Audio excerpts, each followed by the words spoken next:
want a war? You're gonna get one. Now get the guns, the drugs from my generation. I'll take the fall, the saints, and across the nation. And it's a sex, the gods, the freaks, the fraud, they're messing with me. Come on, come on, come on. Let's get it out. Move to the music, play that fucking music. Live through my music, yeah.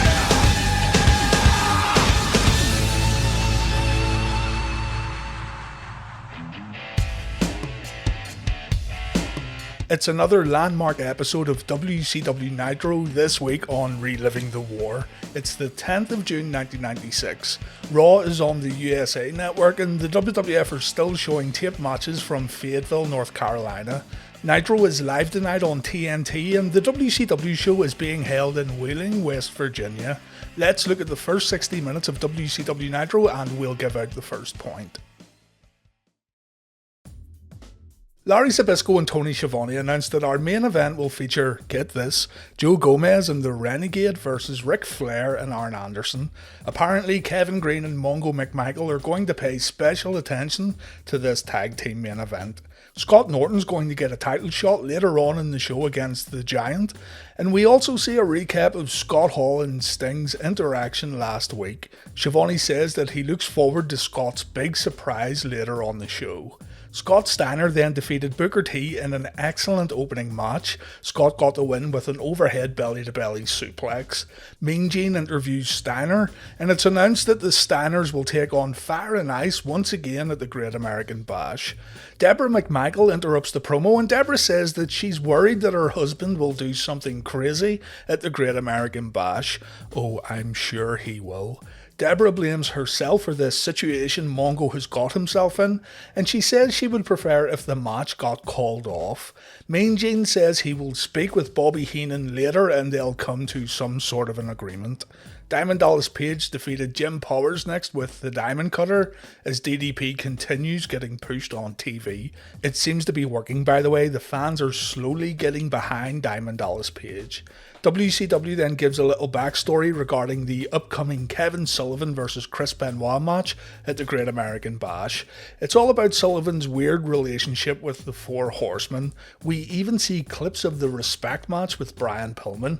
Not a lot to say here. WCW kind of built this rivalry away from Nitro, so it's hard to appreciate it while only watching Monday night shows. We then see clips of Conan in action. Mean Gene interviews the US champion afterwards, and Conan reveals that he's wrestling El Gato at the Great American Bash. Standard stuff, nothing special. Conan says El Gato is a legend in South America, but El Gato is really Pat Tanaka, so yeah, thanks for totally lying to us. El Gato is now a popular video capture device. Sting and Ming, try saying that 5 times fast. Sting and Ming, Sting and Ming. But Sting and Ming had a short match next, and the Stinger got the win with the Scorpion Deathlock. Mean Gene is then shown with Deborah and Bobby Heenan. Deborah says she wants to talk to Ric Flair in order to get this match cancelled.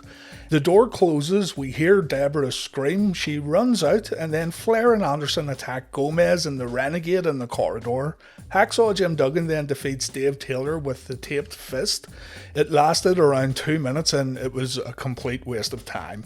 It was announced during this match though that Sting and Luger would replace Joe Gomez and the Renegade in tonight's main event.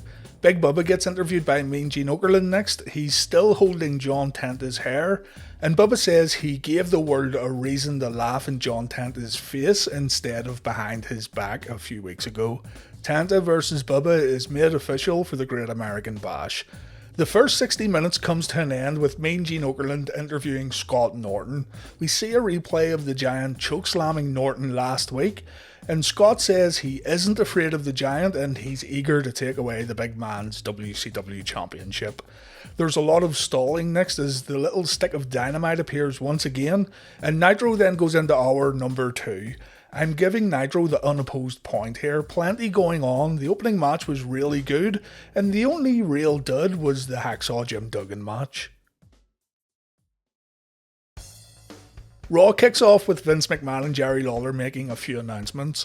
The Undertaker is going to face the British Bulldog in tonight's main event, and Jerry Lawler is going to present the Ultimate Warrior with some artwork that the King himself painstakingly created.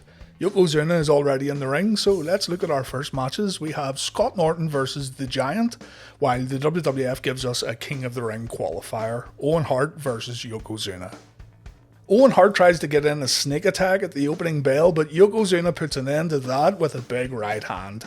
Speaking of big, Vince McMahon says that Yokozuna is now weighing 666 pounds.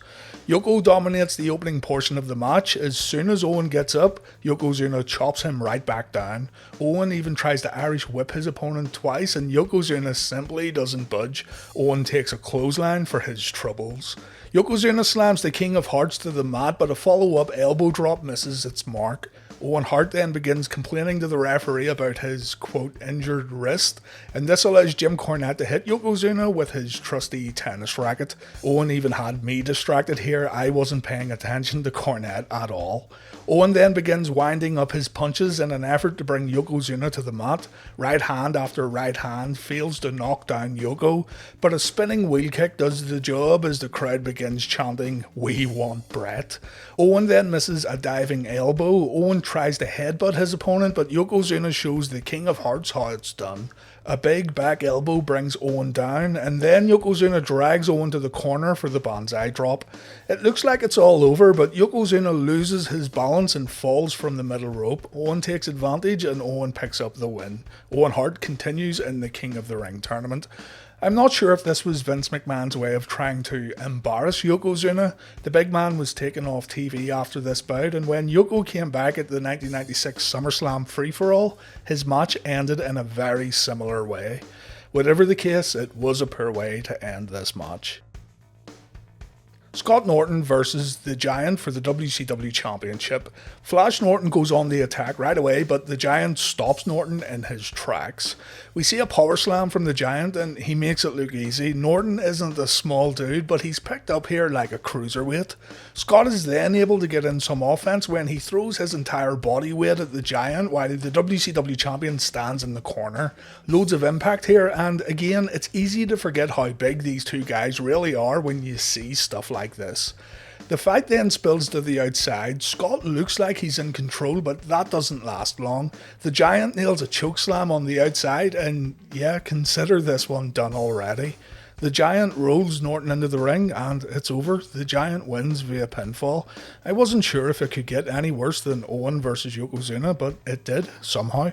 You didn't even get a chance to settle in for this match. Norton versus the Giant has so much potential, but WCW completely pissed it away here. It's a point for WWF Raw. After the match, the Giant goes to attack Norton again, but Lex Luger makes the save. I guess he's 100% babyface now? I don't know.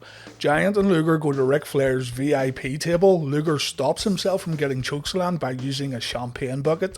And then the Dungeon of Doom come down the ramp. Now, we think Lex has ran away. This is the obvious assumption. The Giant screams that he's going to find Luger, and then the Dungeon of Doom go backstage to find the total package. But look, Lex just shows up at the commentary table afterwards. Are the Dungeon of Doom really that stupid? Luger promotes his match with the Giant at the Great American Bash, and the segment comes to an end. Billy Kidman makes his WCW debut next in a match with Lord Steven Regal, while the WWF presents Skip of the Body Donnas versus Marc Mero in another King of the Ring qualifier. A few things to cover before the Raw match. We see some clips from a WWF house show. We see Shawn Michaels and the Ultimate Warrior in the ring. We then get an interview with Yokozuna backstage where he says he's been too focused on getting his hands on Jim Cornette and he needs to just disappear for a while. It's actually quite sad seeing this, and not because of the kayfabe storyline, but just because the guy was getting told to lose weight or he'd lose his job. Yokozuna even says that he isn't the same Yokozuna that dominated the World Wrestling Federation.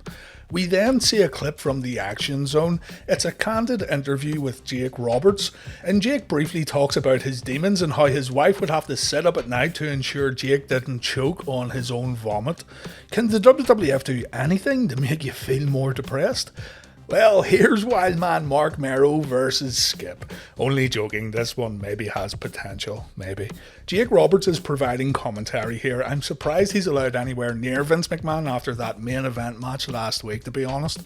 Mero and Skip both give clean breaks in the corner. A double leapfrog sequence sees Mero pull off a hip toss followed by 2 Japanese arm drags. And look at Skip's selling here, absolutely perfect. Skip takes a breather on the outside while Jake Roberts takes a breather on commentary.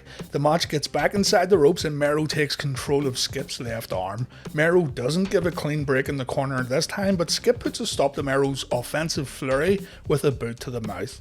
Mero gets hung up on the top rope. Skip hits a nice snap suplex followed by a diving fist from the middle rope, but then Skip finds himself perched on the top rope. A superplex attempt gets reversed, and then Skip and Mero try a double dropkick spot with Skip coming off the top rope. It didn't really pay off. Skip then drives his knee into Mero's back before signaling for the end. Skip then goes for a top rope Frankensteiner, but Mero holds on. A diving sunset flip gets reversed, and we get a nice little sequence here that ends with Skip hitting a clothesline on Mero. We go to commercial break, and when we come back, Skip hits a gut wrench suplex. Sable looks on as Skip wears down Mero on the mat, and Jake Roberts continues to provide commentary, and honestly, he's not giving me anything to work with here. Mero fights back with a few left hands followed by a big right. A knee lift from Mero finds its mark, but the Wildman goes flying over the top rope when Skip moves out of the way. Skip's follow-up plancha fails to connect, and Mero is able to capitalise with a senton flip from the ring to the outside. Mero's follow-up splash only gets the Wildman a 2 count, but then Mero is able to win the match with a top rope Frankensteiner.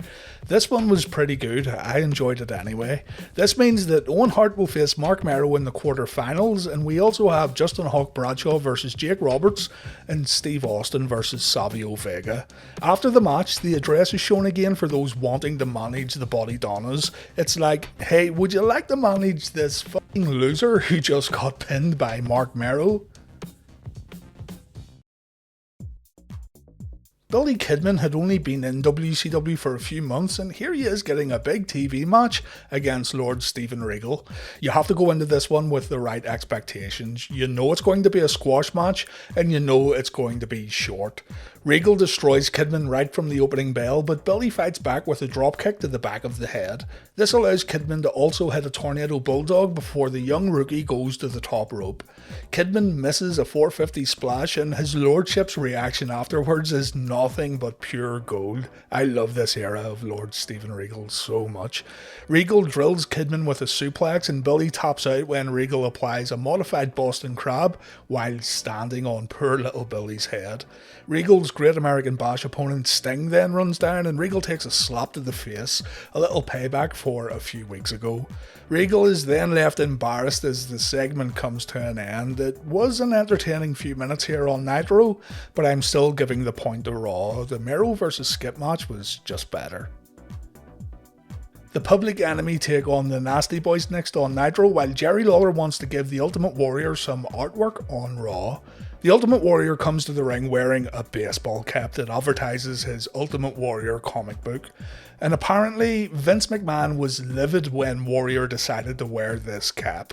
It doesn't take a genius to work out what's going to happen here, and Vince was angry that Warrior not only gave away the end of the segment with his weak protective gear, but the Warrior just didn't look right wearing a baseball cap. People say though that this was an overreaction from Vince and the WWF, and I can see why fans would say that. It's just a baseball cap after all, but I do agree that the promotional headwear does look a little out of place on the Warrior's head.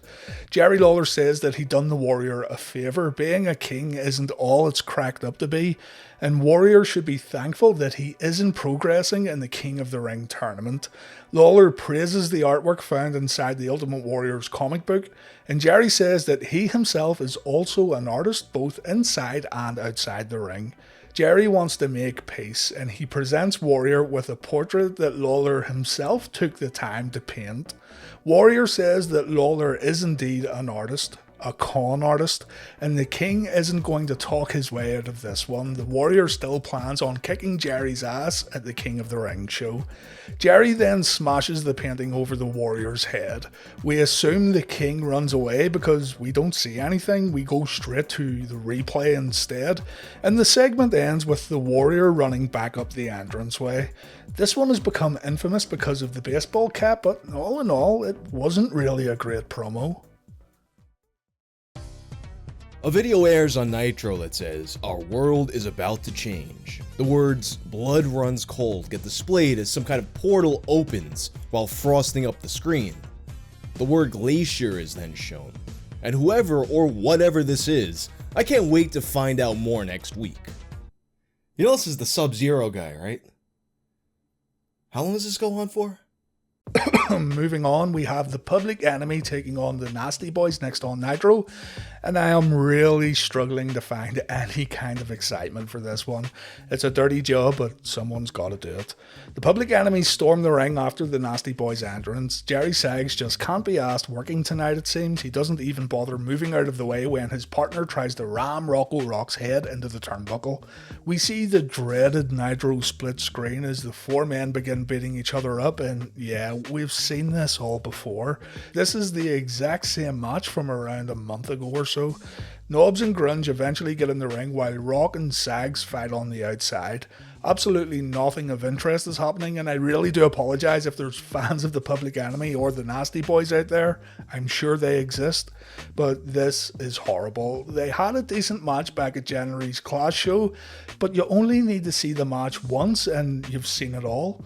The men in the ring go through the motions as we go to commercial break, and when we come back, we have Rocco Rock and Brian Knobbs in the ring. Grunge hits a clothesline and he doesn't follow up. Instead, the Public Enemy dance in the middle of the ring.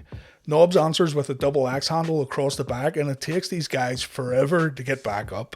Heenan and Bischoff aren't even talking about the match. It's all hype for the Great American Bash. Saggs gets tagged in and he cleans house. Rocco Rock decides to leave the ring and he comes back moments later holding a trash can. The spot is completely pointless as Knobbs smacks Rocco across the face and the trash can gets left on the entranceway.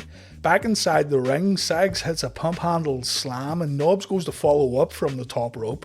Grunge pulls Brian Knobbs down and the Nasty Boy hits the mat hard. And then Grunge and Saggs fight on the outside. They are so tired that it feels like the match is being played in slow motion. Thankfully, the match ends when Saggs throws the trash can into the ring and Knobbs uses it as a weapon. Public Enemy win via disqualification. After the bout, Saggs talks to the cameraman instead of talking to the camera. This was absolutely horrible, and it really comes down to WCW putting on the same match over and over and over again. The Warrior stuff was bad too, so neither show gets a point. Main event time, Sting and Luger take on Flair and Anderson on Nitro while The Undertaker battles the British Bulldog on Raw. We see the Beware of Dog finish again, getting a bit tired of seeing this too, and we get an interview with Shawn Michaels as The Undertaker makes his way to the ring. HBK says he wants to settle the score with Davey Boy Smith at the King of the Ring, standard stuff, but the interview turns way better when Jim Cornette takes a headset and the Louisville Slugger begins ripping into the WWF champion. Cornette has a surprise for Shawn Michaels. Gorilla Monsoon settled his aggravated assault charge with Clarence Mason outside of court. Cam Cornette didn't ask for money. They wanted to choose a special referee for the Bulldog vs. Michaels match at the King of the Ring. Shawn is in shock. Vince said he had no idea this was going to happen, and the conversation ends with Cornette and Jerry Lawler laughing at HBK. Good work, boys. Inside the ring, The Undertaker looks like he wants to destroy the Bulldog. Davey tries to avoid Taker and he tries to outsmart the Dead Man, but that doesn't work. The crowd pops huge when the Phenom begins his assault and Davey Boy is forced to get out of the ring and rethink his strategy. A weak lockup results in Davey Boy taking more punishment, and the number one contender isn't looking so good as The Undertaker delivers old school. Owen Hart tries to console Diana as The Undertaker chokes Davey in the corner before delivering a big leg drop. Davey finally gets a chance to attack when he hits a back elbow, and then Davey nails a vertical suplex on The Undertaker. This looked pretty good. Undertaker sits up after taking the move, and Jim Cornette is beside himself on commentary. The Phenom begins fighting back, but Davey shuts his opponent down with a power slam before Raw takes a commercial break. We come back to see the Bulldog applying a chin lock. Owen Hart shares a few words with Paul Bearer, and it looks like Owen is using the power of his slammy the same way Bearer uses the power of the iron. Taker gets to his feet, but Davey hits a swinging neckbreaker, followed by a leg drop. The Undertaker sits right back up. Davey then applies another chin lock. This is quickly becoming Davey's favourite move. And the match gets slowed way down, and I mean it gets slowed way down. It takes around 2 minutes before The Undertaker gets out with a back suplex. Another minute or so is spent on the mat as the audience waits for The Undertaker to set up. The dead man goes for the tombstone, but Davey reverses with a running power slam attempt. The Undertaker gets out and a slugfest breaks out between the two men.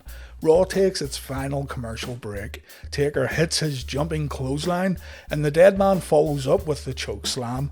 Bulldog gets clotheslined over the top rope, and the two men begin fighting on the outside. The referee begins his 10 count. Davey Boy gets back in the ring, but Mankind appears from under the ring, and he holds onto the Undertaker's leg. Davey Boy Smith wins via countout, and after the match, the Undertaker takes a beating from Mick Foley. Jim Cornette tells Owen and Davey to get away from Mankind as the beating continues, and Monday Night Raw comes to an end with The Undertaker getting planted in the middle of the ring with a pile driver. Very average stuff here from the World Wrestling Federation. I do like that Mankind is being allowed to gain an upper hand over The Undertaker, but the main event match here also felt very generic. Over on Nitro, we get a recap of the whole Mongo and Green versus Anderson and Flair stuff that's been going on. We get to see the Macho Man show up during Mongo and Green's training, and Randy Savage is pumped up and ready to go. Randy's going to teach these guys the ropes in preparation for the Great American Bash, and again, Kevin Green's enthusiasm is so infectious. Sting and Lex Luger versus Flair and Anderson then, another bout we've seen before on Nitro, but unlike the Public Enemy and the Nasty Boys, these guys can actually, put on wrestling matches. Remember too that this was supposed to be Joe Gomez and the Renegade in the main event, but now Flair and Anderson have managed to get themselves a tag team title match. Flair tries to push Sting around before the opening bell, but Sting's having none of it. The Total Package and the Nature Boy start things off, and immediately Flair brings Luger to the corner for some knife-edge chops. Luger screams at Flair. Flair tries to run away, and the Nature Boy takes a press slam for his troubles. Luger makes quick work of Flair and the Enforcer, and the Horsemen take their regular time out on the outside to gain their composure. Back inside the ring, Luger destroys the Nature Boy with another press slam. Rick then takes the corner bump and Sting nails Flair on the apron. Nate gets suplexed into the ring, Lex misses an elbow drop, and the Enforcer and the Stinger get tagged in.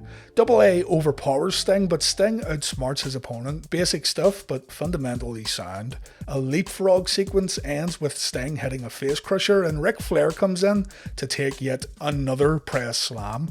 The Nature Boy then grabs a steel chair from his broken VIP section, and Double A comes out too to take another break.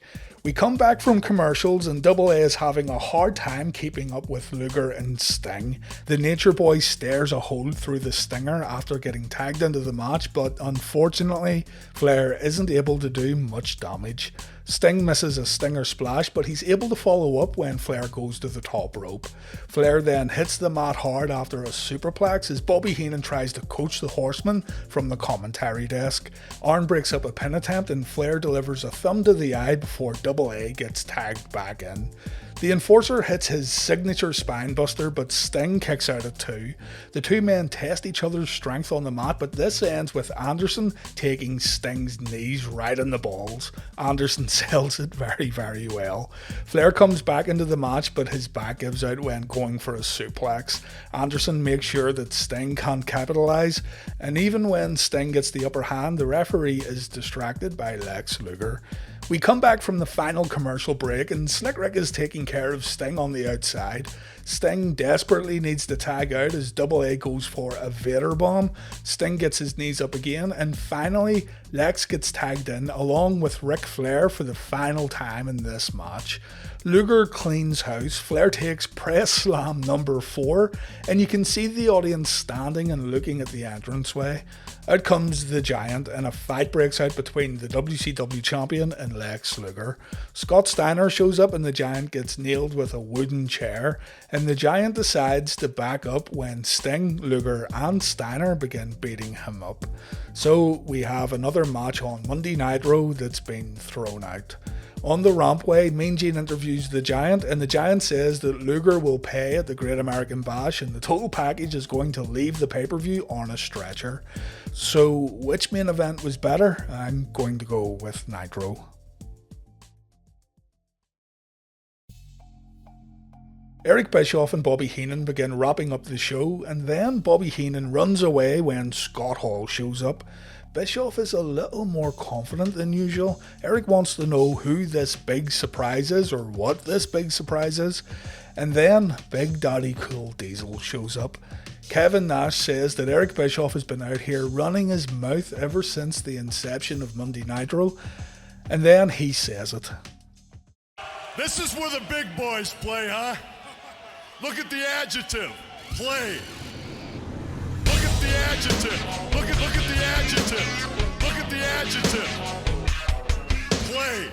Okay, that's that taken care of. Big Nash says that he's the big surprise, and Kevin wants to know where's WCW's 3 guys. Nash calls Nitro boring while mocking the main eventers of World Championship Wrestling, saying that Eric can't get guys off dialysis machines in order to come out and face this new threat. Nash asks, where is Hulk Hogan and where is the Macho Man? Are they gone making episodes of Blunder in Paradise and Slim Jim commercials instead of standing up for WCW? Eric has lost all that confidence he had moments ago when he tells Kevin Nash and Scott Hall that he's going to meet with WCW executives and he's going to try and get 3 guys together for a match. Eric then totally screws his audience by implying that the match will take place at the Great American Bash. Eric says, I'll be in the offices of WCW and I'll try to get you your fight. You know what? Live this Sunday in Baltimore, the Great American Bash. You guys want to show up? You want to fight? You show up and I'll see if I can get you your fight. Hall and Nash say that people love them in Baltimore and the 2 men agree to show up. Kevin Nash says that the measuring stick has changed in WCW before the show goes off the air.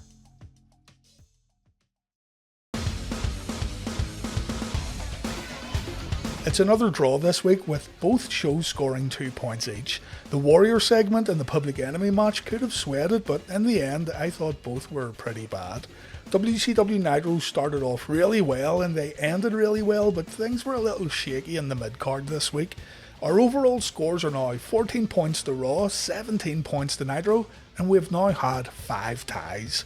Raw won in the television ratings, a 2.7 over Nitro's 2.6, and that's it for Monday Night Raw. They would not get another head-to-head ratings win until April of 1998. Many people conveniently forget that WCW started their ratings domination right after Kevin Nash joined the company.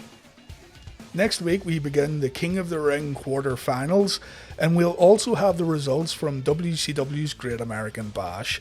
I hope you join me then, and I'll see you all next week.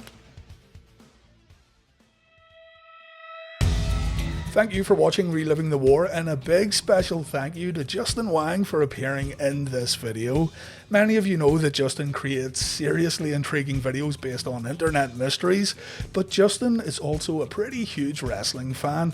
Check out his videos on Vince McMahon versus the Parents TV Council, the tale of the 2 Ultimate Warriors, and also check out his WrestleMania arcade game video where he looks into the game's multitude of downright bizarre endings.